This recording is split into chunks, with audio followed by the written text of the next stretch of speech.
à tous, j'espère que vous allez tous bien. Alors on se retrouve dans une nouvelle vidéo avec une vidéo que j'avais vraiment hâte de vous proposer. Je travaille dessus depuis longtemps, j'attendais de faire certaines activités avant de vous la proposer pour les tester et les approuver bien sûr, avec 5 lieux atypiques à faire en Corée du Sud. Alors ils sont plus ou moins loin de Séoul.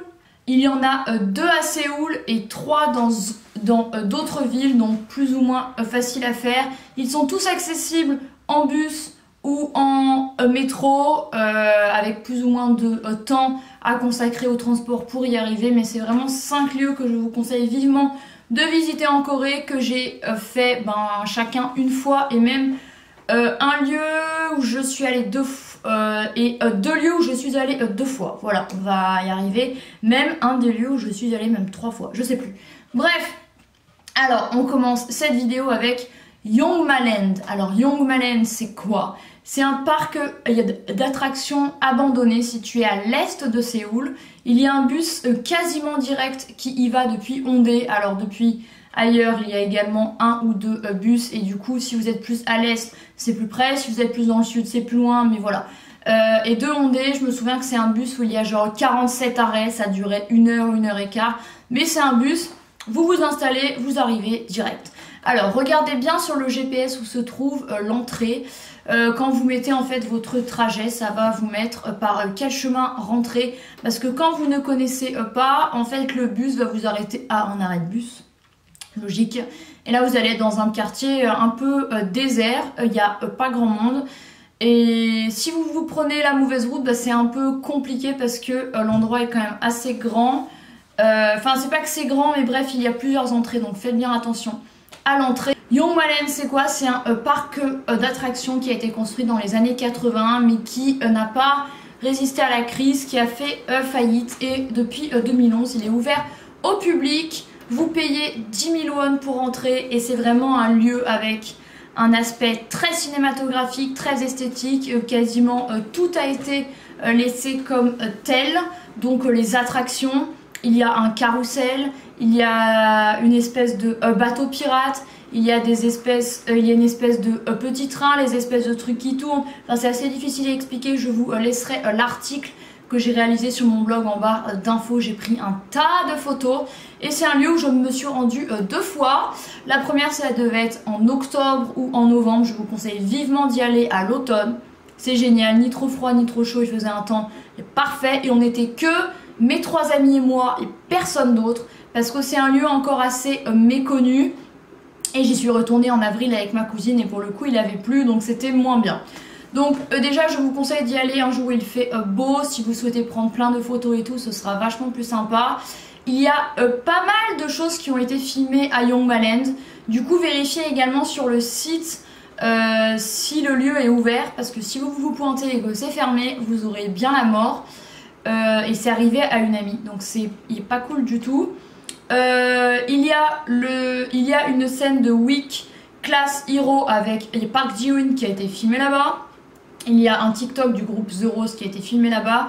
Il y a en grande partie, il y a scène du fameux drama Netflix The Sound of Magic qui a été filmé là-bas. Le magicien, en fait, l'endroit où il vit, cette espèce de château, c'est à Yongmaland. Voilà. C'est d'ailleurs à l'intérieur de ce château, vous ne pouvez pas rentrer parce que c'est un studio. Et il sert pour des tournages, justement. Voilà. Donc c'est un lieu vraiment trop génial, et se dire qu'il y a plein de shootings ici. Il y a même eu un shooting photo de GOT7. Donc voilà, c'est hyper drôle. Vous pouvez prendre plein de photos, faire tout ce que vous voulez. Bien sûr, faites attention au lieu. C'est un lieu où il y a plein de chats également. C'est vraiment trop chouette. Nous on était restés bien 2 heures parce qu'on est resté, on a pris plein de photos, on en a profité. Alors c'est pas un lieu très grand, hein. Si les photos vous en fichez un peu et que vous êtes quelqu'un de rapide, vous pouvez rester 1 heure, ça suffit. Mais comme on a déjà plus d'1 heure de bus à l'aller et plus d'1 heure de bus au retour, je me suis dit autant en profiter quoi. C'est un lieu un peu isolé. Et lorsque vous montez, il y a une espèce de colline, c'est un peu le débarras de Yongmaland, avec plein d'anciennes attractions qui ont été stockées là. Et là pour le coup ça fait vraiment très urbex, et ça fait vraiment déchetterie limite. Donc là c'est pas ouf, mais le cœur du parc est encore vachement bien entretenu et il y a encore des tournages réguliers et tout. Et la seconde fois lorsque j'y suis allée, en fait vous avez quelqu'un au kiosque à l'arrivée où vous payez l'entrée, sauf qu'il n'y avait personne. Donc je vous conseille de laisser les sous au kiosque, et nous on est rentrés, on est resté près de l'entrée à caresser les chats et à commencer à faire des photos. Et la personne est arrivée et du coup on lui a dit qu'on avait payé, voilà, parce que des fois elle est ailleurs, elle fait je sais pas trop quoi. Donc voilà, je vous conseille de faire ça parce que le portail était quand même ouvert. Donc on a pu rentrer sans problème. Ouais, Yongmalen c'est vraiment un lieu en dehors du temps, on a vraiment l'impression d'être dans un film. Selon le moment où vous y allez, la saison, l'heure et tout, ça peut faire complètement un aspect différent. Ça peut faire un peu film d'horreur, mais ça fait très cinématographique de façon générale. C'est un lieu que je vous conseille vivement d'aller visiter, c'est pas trop cher et la visite est vraiment très sympa. Un second lieu que je vous conseille de visiter, ce serait plutôt une ville, c'est la ville de Gunsan. Alors pour le coup, c'est le lieu le plus éloigné des 5 lieux que j'ai à vous présenter. Vous devez prendre un bus de Séoul, donc un bus express. Vous arrivez à Gunsan en 2 heures et quelques, parce que ça se situe en fait dans le sud-ouest de Séoul, c'est vers la mer. Et notamment, je vous conseille d'aller dans le quartier de Gyeongdwichol-gil-Maeul, qui est en fait situé sur des rails. Donc vous avez les rails laissés tels quels où passait le train, j'imagine. Et de part et d'autre vous avez plein de petites boutiques, donc des espèces de petits trucs pour boire un verre, des espèces de café. Bon, ça fait un peu boui-boui et tout, mais l'ambiance est absolument géniale. Il y a des boutiques de jeux, il y a des boutiques de souvenirs, il y a de quoi faire des photos. Enfin c'est vraiment un lieu atypique et très original que j'avais découvert sur Instagram. Vraiment les réseaux sociaux, notamment TikTok et Instagram, je vous jure que grâce à eux j'ai découvert plein de lieux super sympas. Yongmalen, je pense que c'est aussi grâce à ça et grâce au drama. Gunsan c'est clairement grâce à Instagram. Donc voilà, ça vaut vraiment le coup d'y aller. Alors allez-y pour une journée, ça suffit. Mais du coup restez-y quand même la journée. Je vous conseille de ne pas faire que le village parce que ça fait quand même quasiment 5 heures de bus aller-retour pour aller voir que le village. C'est un peu dommage, mais c'est vraiment un très chouette endroit de Gunsan. Allez-y idéalement un jour il ne fait pas trop moche, parce que nous on y allait un jour où il pleuvait, on n'avait pas le choix, enfin je veux dire on avait pris nos billets et il pleuvait, donc on s'est dit c'est comme ça. Du coup on avait les pieds littéralement trempés sur les rails, donc c'était pas génial, mais bon l'ambiance du lieu était quand même là. J'ai fait un article, ou je vais faire un article sur Gunsan que je vous laisserai en barre d'infos s'il est fait, sinon il sera fait, parce que vraiment j'ai vraiment beaucoup aimé cette ville, et notamment cette partie de la ville. Et du coup ça fait, c'est vraiment un lieu atypique, très différent, où vous aurez du mal à trouver le même genre à Séoul, donc c'est pour ça que je l'ai mis dans cette vidéo. Le troisième lieu, et qui est le meilleur, voilà on garde le meilleur pour le milieu ici, c'est le Yongin. Il y a Daejeong, il y a Thema Park qui se situe à Yongin, dans la ville qui abrite Everland, situé dans le sud-est de Séoul. Ce lieu est un lieu de tournage de drama de la chaîne de Yatele MBC. MBC c'était un gros groupe qui possède des chaînes télé et tout ça. Et ils sont très forts pour filmer des dramas et notamment historiques. Du coup ils ont installé un lieu rien que pour le tournage de dramas, de films et de bien sûr d'autres vidéos dont se servent les idoles, les artistes, les gens de façon générale pour aller filmer là-bas. C'est super bien. Alors de Séoul, vous avez un Intercity bus qui se prend à Nambu Bus Terminal, situé à Gangnam-gu, vers Socho, l'arrêt de métro. Vous y êtes en 1 heure, 1 heure et quart, et ensuite je vous conseille, une fois arrivé à Yongin, l'arrêt de Yongin, de prendre un taxi parce que c'est très mal desservi en bus. Et voilà, et vous arrivez en 10 minutes, ça vous coûte rien en taxi, ça vous coûte à peine 7 ou 8 euros. Et vraiment, c'est réellement un des lieux que j'ai préféré visiter durant toute mon année en Corée du Sud. Je vous reparlerai plus profondément de ce lieu, je pense, dans une autre vidéo, c'est sûr, parce que ça mérite vraiment incroyablement. Donc déjà, c'est très grand. Donc arrivé, je vous conseille sur place vers 11h max, parce que vraiment, nous, on y restait 5 heures, voilà. C'est un lieu immense, il y a plein de choses à voir, on en a pris plein les yeux, en plus on est tombé sur un tournage de drama, c'est absolument incroyable. On a pris des centaines de photos ce jour-là, j'ai dû prendre 400 photos. Voilà, c'est loin, c'est joli, autant en profiter pour se faire plaisir, voilà. L'entrée vaut 9500 won, donc ça fait genre à peine 7 € en ce moment avec le cours du won qui vaut vraiment le coup, donc c'est pas cher du tout pour la taille et la beauté du lieu, croyez-moi. Et vous payez 3000 won en plus, donc 2 et quelques, pour une voiturette qui en fait va vous amener jusqu'au fond du parc, au café, et en fait vous allez pouvoir débuter la visite du fond. C'est ce que je vous conseille parce que c'est sympa, et en plus la voiturette, vous avez une vue globale du village, c'est vraiment très cool à faire. Ou si vous souhaitez le faire à pied, voilà, si ce n'est pas le plein été, nous on y allait en juillet, alors il faisait déjà chaud mais ça allait. Ni pluie, ni 45 degrés, donc ça allait. Bien sûr, je vous conseille quand même d'éviter juillet-août et le plein hiver parce que vous n'allez pas profiter automne et printemps, c'est l'idéal. Du coup, voilà, on a commencé à visiter, on est tombé sur un tournage du drama. Le drama s'appelle damn it, je me rappelle plus. En gros, ça veut dire en anglais The Flowers Which Bloom at Night Ayapinen Upcoat. Voilà, c'est ça, qui sera diffusé dans quelques mois, donc exclusivité. Et en fait, ils avaient un peu privatisé certains coins du lieu pour tourner. Du coup, on les a vus, c'était absolument incroyable. Les gens étaient hyper gentils en plus.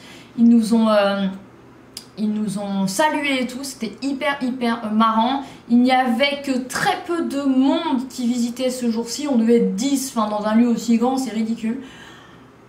Donc c'était vraiment idéal, je vous jure, on a eu trop de la chance. Et en fait j'ai connu ce lieu comment? Parce que Yoongi, donc Suga de BTS, a filmé Daechita là-bas, il a filmé entièrement le MV là-bas. Et en fait je m'étais dit, punaise c'est où ce lieu, c'est incroyable et tout. Et j'avais trouvé. Voilà, comme quoi il faut chercher parce que les Coréens ils étaient super surpris qu'il y ait ce lieu, ils connaissaient pas du tout. J'aurais dit j'ai cherché, voilà, quand on veut trouver, on peut trouver. Il y a également un MV du groupe Kingdom qui a été filmé là-bas, il y a une vidéo de 80s, il y a une partie de Sorikun de Stray Kids qui a été filmé là-bas, voire entier, je ne sais plus. Enfin plein de choses, et également des dramas comme The King's Affection, The Red Sleeve, enfin plein de dramas super connus. Vraiment c'était trop fou d'être dans ce décor, surtout quand vous avez vu des vidéos, des dramas, des films qui se déroulent là-bas, et d'y être après sur place, c'est une sensation. Bref, si vous aimez la culture coréenne, si vous aimez le cinéma et tout, c'est vraiment trop cool. Donc écoutez, voilà, l'endroit est divisé en deux parties. En gros il y a un petit peu deux villages, un qui fait un petit peu plus riche, qui fait un petit peu plus avec des palais et tout, un petit peu plus pour la richesse quoi, et l'autre qui fait vraiment un village traditionnel avec plus des gens de la classe moyenne. Et du coup les deux sont super intéressants à faire, et du coup les lieux de tournage de Daechita se trouvent dans les deux, donc il faudra que vous fassiez les deux, mais ça se fait largement, en 4-5 heures vous pouvez le faire. Donc voilà, Yongin, il y a Daejeong, il y a Thema Park, et après pour revenir on a pris un bus parce qu'il y avait l'horaire des bus, donc on a pris ce bus et après on a repris l'express bus. Voilà, donc bon, comptez au moins 2 heures de transport aller, 2 heures de transport retour, parce que selon où vous êtes dans Séoul il vous faudra un métro ou un bus pour aller à l'express bus, et ensuite le taxi. Donc théoriquement vous avez genre 3 moyens de transport aller et la même au retour. Mais voilà, ça vaut tellement le coup, vraiment un lieu incroyable. Le quatrième point, c'est le Rail Park à Gapyeong. Alors ça je l'ai fait samedi dernier, c'est pour ça que j'attendais de faire cette vidéo. C'est le dernier point qui me manquait pour faire cette vidéo. C'est en fait, vous êtes dans une espèce de petite voiturette couverte, donc s'il pleut, s'il fait trop chaud, ça va, vous êtes abrité. Vous pédalez, c'est un peu comme une Rosalie en fait, c'est sur des rails, vous traversez un pont, un lac. Ça dure 1 heure, voilà. Vous payez 30 ou 35 000 won à 2 et vous payez 40 000 à 4. Voilà. Alors, il vous faudra aller jusqu'à la gare Gapyeong. Gapyeong, elle se situe sur la Gyeongchun-Son Line. Donc, c'est assez loin de chez moi. Il fallait 2 heures aller, 2 heures retour. Donc, voilà, il faut le vouloir. Mais c'est pour ça que je vous conseille, une fois sur place, de faire d'autres activités à Gapyeong parce que c'est quand même très loin. J'ai fait une vidéo sur une journée à Gapyeong que je vous laisserai ici, voilà. Pour avoir d'autres idées de choses à faire à Gapyeong, mais ce Rail Park est vraiment une super activité. En plus, ce n'est pas du tout fatigant parce qu'il y a une aide électrique. Nous, on y allait mi-août, donc autant vous dire qu'il faisait théoriquement très très chaud. Mais comme on était abrité, comme il y avait un peu de vent et comme on allait vite, au final, ce n'était pas du tout insupportable. C'était vraiment super. Et à la fin, ça vous fait vous arrêter à une station qui est fermée. Et ensuite, vous revenez également avec ce moyen de transport. Vous traversez une espèce d'allée avec plein d'arbres. Et on a vu des photos au printemps, il y a les fleurs de cerisier, c'est magnifique. Donc voilà, je vous conseille vivement d'aller faire cette activité. Elle est un petit peu chère, mais c'est vraiment très très original à faire. Et j'avais découvert cette activité dans une vidéo de BTS qu'il avait faite. Alors, c'est pas là-bas qu'ils l'ont fait parce que eux ils traversaient une espèce de tunnel. Nous, on n'a pas traversé ça. Mais pour autant, c'était vraiment une super activité. Et on était les seules étrangères, évidemment, parce que c'est un petit peu loin, c'est un peu excentré, il faut connaître. C'était vraiment génial.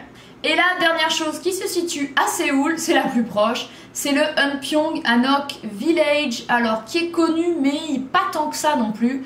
Il se situe du coup dans le Eunpyeong-gu. En fait, Séoul est divisé en gu, ce sont les espèces de arrondissements, donc genre il y a Mapo-gu, Sodaemun-gu, Gangnam-gu, Jongro-gu et genre Eunpyeong-gu qui se situe du coup dans le nord-ouest de Séoul.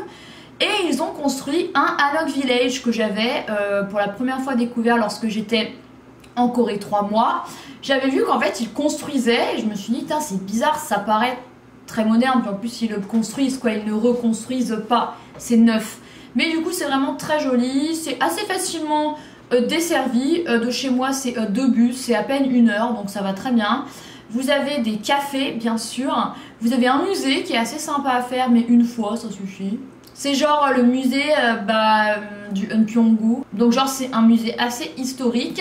Et vous avez un temple très connu à côté qui est magnifique que je vous conseille d'aller visiter. Le temple que je vous conseille d'aller visiter, que j'ai visité 2 fois, même 3 fois je crois, c'est Jingwon-sa.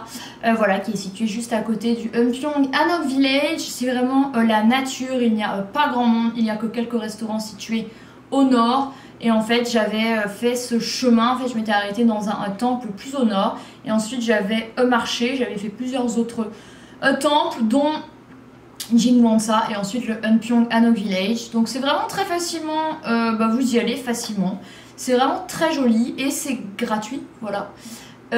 Donc effectivement ça va être le seul lieu gratuit que j'avais à vous proposer parce que voilà, c'est un village, vous y entrez et il n'y a pas de porte. J'essaierai de vous proposer une autre vidéo avec genre 5 activités, 10 activités à faire gratuites à Séoul. Il y en a plein, donc ce sera... Il n'y a pas très difficile. Mais voilà, 5 activités très différentes les unes des autres que j'avais à vous présenter. Du coup, un parc d'attractions abandonné, un village au sein d'une ville un petit peu qui a conservé son jus sur des rails et tout. Un set de drama absolument incroyable. Une activité originale à faire de sport mais vraiment très fun et du coup la visite d'un village traditionnel coréen mais moderne. Voilà, j'espère que cette vidéo vous aura plu, vous aura rendu curieux d'aller visiter ces endroits si vous vous rendez en Corée. Franchement je vous les conseille vivement, j'ai adoré les 5, franchement je vous les conseille les yeux fermés. Merci d'avoir regardé cette vidéo et moi je vous retrouve la semaine prochaine dans une autre. Bye.